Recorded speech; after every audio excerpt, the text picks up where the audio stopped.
This morning on Inside Kansas Politics, Kansas under the spotlight from the federal government for mistakes in helping low-income families, why the SNAP program is under fire. Plus, a local state senator and pastor still under audit from the IRS. We hear from Rick Cluse on why he refuses to give up as he tries to pave the way for churches nationwide. And with measles cases on the rise, doctors are encouraging people to protect themselves. But at the same time, people now have more options to opt out if they want to. We'll break it all down. All right, we're taking a look at Inside Kansas Politics. Welcome and good morning to you. I'm Rob Hughes. And I'm Rebecca Chung. Now we're starting off with the Kansas Supplemental Nutrition Program, or SNAP. It's money from the federal government that helps low-income families and implemented by the Department of Children and Families. The USDA recently sent a letter to Kansas urging reform after the state's payment rate was 12% in 2023, higher than the U.S. average of 11.6% and higher than all surrounding states. And a recent Kansas House committee met with the Department for Children and Families to talk about the issue and how they plan to fix it moving forward. Well, DCF declined our interview and the governor's office didn't respond to our request for an interview, but we did speak to Representative Francis Awerkamp. He sits on that committee about this issue and the path ahead. I think the federal government needs to be more strict. These are taxpayer dollars. There should be no waste. They need to eliminate all the waste possible. The idea that 6% of improper payments, you think about any business would suffer tremendously if they had improper payments of 6%. That's completely unacceptable. If an operation has that much room for error, it really needs to be kind of redefined, restructured, and improved. So I think the federal government, if I could, recommend they do something, it is to get much more strict on their requirements. These are federal dollars, taxpayer dollars, and really with the deficit, the national debt, we're going into debt to fund a lot of these welfare programs. And there is absolutely no excuse for there to be waste in these programs. With these letters, I think DCF and the governor's office, they have put a lot of attention into it, and we've already seen some of the data already improve, and DCF has set really good goals. I think we have good people, we have good goals, and I look forward to doing what we can to help them hit those goals. When we had the meeting, they came, gave very good presentations, they explained the situation, and they certainly showed very clearly that they're aware of it, they're concerned, and they do want to improve, and then they're already taking steps to doing it. So yeah, I think now is the time to where we've done our work. We don't want to interfere in their day-to-day work. We have to trust them to do a good job, but we're going to verify just as the data comes out over the next several months and probably beginning of next year, just check in, make sure things are going well. If it's not going well, then we'll sit down, have another probably committee meeting, whether it's this special committee or another legislative sitting committee, and just try to say, hey, what can we do to kind of improve our operations? I think overall, we have a lot of good people at DCF. They care, and they're doing a good job on a lot of levels. All right, now we want to bring in Associated Press reporter John Hanna covering Kansas politics out of the State House. Hey, John, good morning to you. Good morning. Appreciate you being here. Now, I want to talk about when the USDA initially contacted the state about all these problems. They were mentioning overpayments, underpayments, timeliness, and notifications with their concerns. In your view, what's causing all these problems? Well, probably a lot of things: technology, staffing, issues with, just training and morale. This has not been an isolated problem in the sense that the state has every so often faced questions from the federal government about various social programs and the error rates in processing applications and making decisions. And SNAP is not the biggest program, but it is a fairly significant one. And so, the discussion is, what do you do to get this back in line and get the error rate down, because you want to make sure that the benefits are getting first to the people who need them in a timely way, but they're also not going to the people who aren't eligible. And there was a sense with some programs during the pandemic that things were a bit looser because of the economic dislocation, so things like unemployment benefits and other things. The idea was to get the money out the door and help people first and then, come back. State government has always had some problems with IT. that's not a problem confined to Kansas. Across state and federal governments, when they tend to upgrade IT, they tend to build on top of whatever is there, and so you're essentially adding another layer on top, and then you're adding a layer of stuff on top of the manuals you already have, and so, if there are informal workarounds, you add on top of those. So, and I'm sure for the recipients, the issues are how complicated is the application. If I'm a low-income family and I'm busy and I'm trying to make my life work, and I get this multiple-page application, do I inadvertently make mistakes? And then, how much room for interpretation is there in who's in the information you're seeing? So all of these things kind of have to be worked out. And I know the legislature, the committee, the House committee, which is, I think, the Committee on Government Efficiency, if I'm remembering correctly, is somewhat frustrated by this. The thinking is that the error rate should be lower and that this problem should be worked on more diligently. I think the DCF people say they're trying to get a handle on it, but there are issues of staffing and money and all of that. And then, of course, there's the broader context in which all of this is occurring. Republicans generally would like the spending on these social programs to be more under control. They are both at the state and the federal level looking for places to cut spending. And if you have an indication that a program is not sending out money as efficiently as it could and that there's a possibility of it going to the wrong people, that's something you want to investigate. But of course, at the federal level, they're actually talking as well some cuts in SNAP. And so it's something I think legislators are going to want to keep an eye on, and probably once they start talking about, well, what are these issues in SNAP, they might go looking in other places to look at things like applications. And of course, we had a debate this year over whether people should be allowed to buy candy and soda with SNAP benefits. And, there's two sides to that debate. One is if I'm a taxpayer and I'm giving people money to get food, I want them to eat healthy food so that you don't get other problems that you get when you have a high sugar, high fat diet. On the other hand, some advocates for the poor, when I've raised this question in the past, I've gotten this response of basically, well, so you're saying poor people don't get to have any fun, aren't you? And the idea that, if you're poor, you never get to eat candy or drink a soda. Because, that's almost an additional punishment for being poor. So all of these are big issues, but the first thing here is the sense that the state needs to really be working on getting these error rates down, because if it keeps going on and the federal government gets frustrated, they could penalize this state, and that's not anything anybody wants, because then you're paying a penalty, and money is not going to people who need it. And SNAP is, I think the last number I saw that the average benefit is like $189 a month. So it's not a huge per person benefit, but it really, really can make a difference between a family with kids that go to school hungry or go to bed hungry and not. All right, John, thank you so much. And when we come back, how federal cuts are impacting Kansas. From service programs to local offices being shut down, coming up, we're going to tell you why those affected continue to make their voices heard. We'll be right back. You're watching Inside Kansas Politics.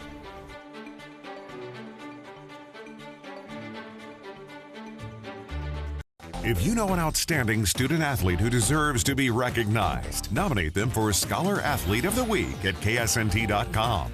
Sponsored by Kansas 811 and Briggs Auto Group. For Brittany, it's more than a move.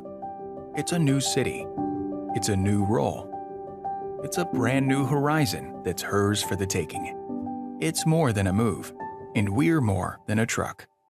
Blind Tiger Brewery and Restaurant, 37th in Kansas, your hometown steakhouse. We not only brew award-winning local beer, we also feature mouth-watering tender steaks. Our 100% local beef is never ever. That means no steroids, no hormones, no antibiotics, ever. Farm to table, a Topeka exclusive. That's good. Blind Tiger, always brewing up something great. Blind Tiger Brewery and Restaurant, 37th in Kansas.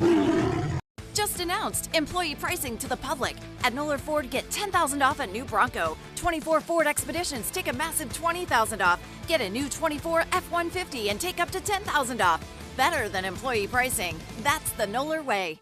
Reserve your St. Jude Dream Home giveaway ticket by May 15th and be eligible to win the house and a Twilight Spas 7.2 hot tub by Master Spas, courtesy of Spas and More.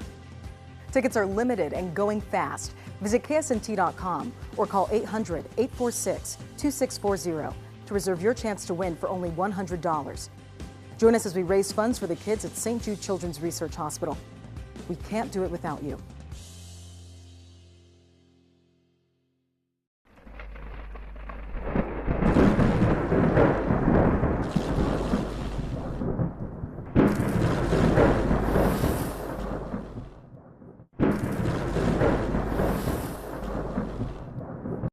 And welcome back to Inside Kansas Politics. Continuing our conversation now with AP reporter John Hanna, we continue to follow federal cuts and their impact on Kansas. And John, you've also reported on how federal government cuts are impacting campgrounds, visitor centers, as well as federal lakes. So tell us a little bit about that. Well, across the country in at least 6 states, there are 30 sites, including a couple in Kansas, where there will be campgrounds that are shut down or reduced in hours. Visitor centers will close.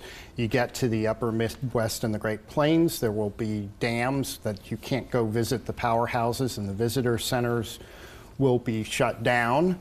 And that's because of all of this swirling around the budget. Those are places run by the U.S. Army Corps of Engineers. We're having a lot of discussion right now, not directly DOGE related, but a lot of discussion about what Medicaid cuts could do and what they could look like. And some of the advocates for poor families and children are really worried that a big cut in Medicaid is coming. You know, we're looking at, you know, what happens in a whole range of agencies, including the USDA, the Department of Agriculture, which is very important here. And we're, you know, there are lots of stories about federal workers being laid off or taking these buyouts. There are concerns about for example, the Veterans Administration and healthcare, and so a lot of things in the air about you know what's going on in the federal government and who's not going to be there. And it's interesting. I think Elon Musk of Tesla fame, the world's richest man, and Donald Trump, or at least people in his administration, argue that the election was a mandate to shake up the federal government. And there is a sense even amongst Democrats now, and you're starting to see this on the left, of discussion about how there's a sense that the federal government doesn't quite work well enough for ordinary people. And you know, there's a book out called Abundance by Ezra Klein and I think Derek Thompson. They're 2 writers, and they talk about how it seems like the United States has trouble building anything. You know, they were supposed to have high-speed rail from Los Angeles to San Francisco a decade ago. None of it's been built. The legislation that Joe Biden championed put, I think, $42 billion out there for rural broadband. Not a mile has been built.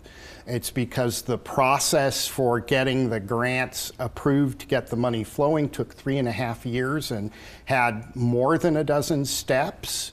And so there's some sense that amongst people on both the left and the right that, yeah, the federal government needs a good look-see and a good efficiency. The question about this effort by the Department of Government Efficiency, known as DOGE, is whether this dramatic, you know, Elon Musk was seen on stage with a chainsaw at one point, whether that's the way to do it, or whether you should be more more surgical or not, but we're starting to see a lot of effects in a lot of places, and more to come, and to see how that plays out. I mean, one of the more interesting things is that the federal government does a lot of strange and weird and different things that the private sector won't do. There's a book by Michael Lewis called The Fifth Risk, and he's got another one out, a series of essays. And he talks about a guy in a federal agency who spent 30, 35 years researching how things float in water. And why would you do that? Well, because Americans, it turns out, they have a tendency to fall off cruise ships and boats. And the problem is they're hard to rescue because you float in the current. And so this guy was trying to figure out if you could come up with an algorithm to figure out how far people would float. He did. And so the Coast Guard found it easier to save people. And according to Lewis's book, this probably saved hundreds, if not thousands, of people's lives. They didn't die of exposure in the ocean. And so there are all these little things that government does like that. And then, of course, there are the things we all hear about, IRS, et cetera. So it's going to be interesting to see, but I think obviously the people who are losing their jobs are really concerned, and we'll just have to see how it plays out and what happens after this. And there's going to be a bit of dust flying and chaos, I think, and the issue, people will be arguing about whether it's good or bad, whether something positive will come out of this. We'll see what happens, and we'll be back on to talk about it, I'm sure. Thanks so much, Yeah. Scott. And we have more to talk about today when we come back. A Kansas State senator and thrift store founder now making national headlines. Why he says he did nothing wrong. We'll be right back. You're watching Inside Kansas Politics.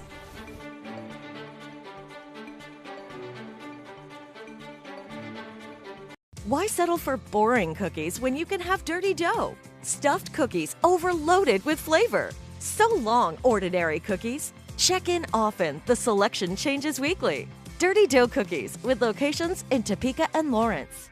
In our journey of 50 years, we've learned the true meaning of togetherness. A marriage becomes more than a union, it becomes a home. Amid life's twists and turns, there's a comfort in knowing your person is right there beside you. Here at McCright Plaza, we do have a commitment to couples. I think probably because we have been a couple for 50 years, over 50 years, and how important that is to be together and allow others to be together once they move to our community. For over 40 years, Messler Roofing, Siding, and Windows has been serving the families of Northeast Kansas. We don't just transform your family's home. We elevate it to new heights. Your family's satisfaction is our top priority. Messler Roofing, Siding, and Windows. Where trust and integrity matter to your family and ours. You truly are remarkable. Join us for an unforgettable night celebrating America's most remarkable women, hosted by Brooke Burke. Remarkable Women, May 11th at 6 on Fox 43 KTMJ. Featuring Fox 43 News Remarkable Women winner Carol Hamilton from Topeka.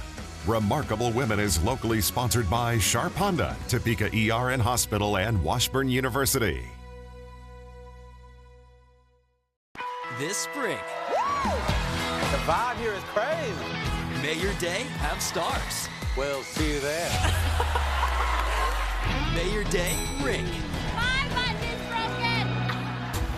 May your day surprise you. This is the best day of my life. May your day be Kelly. Because that's where the queen's at. Yeah. All new weekdays. Please don't miss it. Weekdays at 3 on 27 KSNT. Welcome back to Inside Kansas Politics. A Kansas State senator and thrift store founder now making national headlines. This over a report from the Washington Post claiming a Trump appointee asked the IRS to review audits of Topeka-based God's Storehouse and to the CEO of MyPillow. Yeah, I spoke with Senator Rick Luce, who runs God's Storehouse, to get his response. Here's what he had to say. This is about our character. And when people lie about those things. It's not good for anybody. Republican Senator Rick Kluse of Topeka says he doesn't know MyPillow CEO Mike Lindell. I was kind of shocked as some. My phone's been blowing up that, wow, I didn't know you were, that personal with him and the president. According to the Washington Post, David Eisner, a political appointee at the Treasury Department, wrote to senior IRS staff last month, asking them to review the audit against God's Storehouse. Eisner calling Kluse a, quote, high-profile friend of the president. But Kluse also says he doesn't know him. I don't. We've had quite a number of legislators look at our case over the last number of years. I mean, this was going on prior to the president getting in again. Kluse says he's working with U.S. Representatives Jim Jordan and Derek Schmidt on this.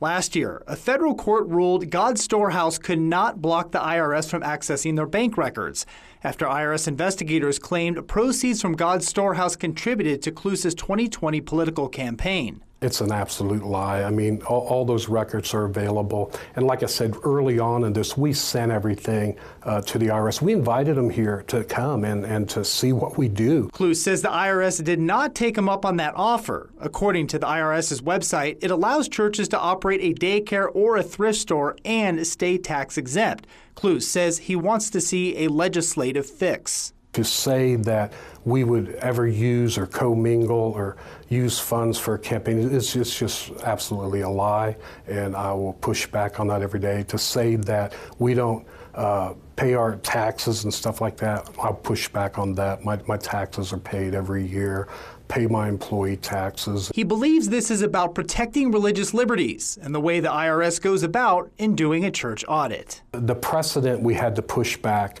to say that we were doing something that was, misguided or under the table is just wrong. We've tried to be as transparent as we possibly can, and over the years, that's what's proven our success. And bringing now John Hanna with the AP back in. John, this has been going on a while, 5 years now. It was the Freedom from Religion Foundation. They're a nonprofit out of Wisconsin. They initially sent that letter to the IRS. Now, when that happened, they told me somebody from Topeka actually contacted them. They weren't just looking for a church to investigate. But what do you think of this whole thing? Is it fair? It's been going on 5 years now. Well, all of that is very hard for me to assess from this distance, but obviously, Senator Kluse thinks it's tremendously unfair, and there are a lot of Republicans who think it's tremendously unfair.